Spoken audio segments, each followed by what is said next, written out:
আমি professor doctor Sukumar Barua. আমি ঢাকা বিশ্ববিদ্যালয়ের একজন শিক্ষক এবং বাংলাদেশ বুদ্ধিস্ট ফেডারেশনের আমি প্রধান উপদেষ্টা, কাউন্সিল ফর ইন্টারফেথ হারমোনির আমি চেয়ারম্যান।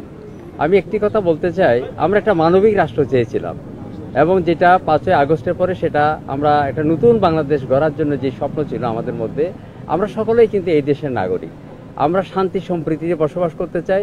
এই জন্য প্রধান আমি বলছিলাম যে একটি আন্তর্জাতিক সম্মেলন করার জন্য সম্প্রীতি সম্মেলন, যেটাতে সকল ধর্মবর্ণ জাতিগোষ্ঠী আসবে এবং নির্গোষ্ঠী সহ এই দেশের সকল মানুষ আসবে এবং বিশ্ব থেকেও আমরা যাতে সেই রকম লিডার আমরা এনে এদেশের মিশনগুলোকে, ঢাকাস্থ যে কূটনীতিক মিশনগুলো আছে, যারা আমাদেরকে দেখুক যে আমরা শান্তির মধ্যে মেলবন্ধনে আমরা অবস্থান করতে চাই।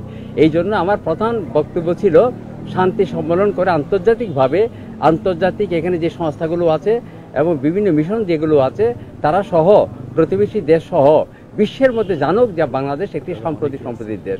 এটা এক।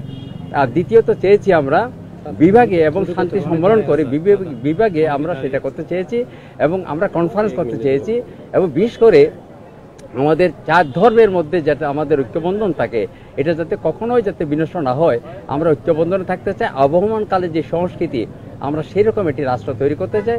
আজকে আমরা এই দেশের নাগরিক, সার্বভৌমত্ব অধিকার এই দেশের সকল ক্ষেত্রে আমাদের যাতে এগুলো বিঘ্ন না হয়, আমরা সেইভাবে একটি সুন্দর একটা রাষ্ট্র চাই। Thank you sir.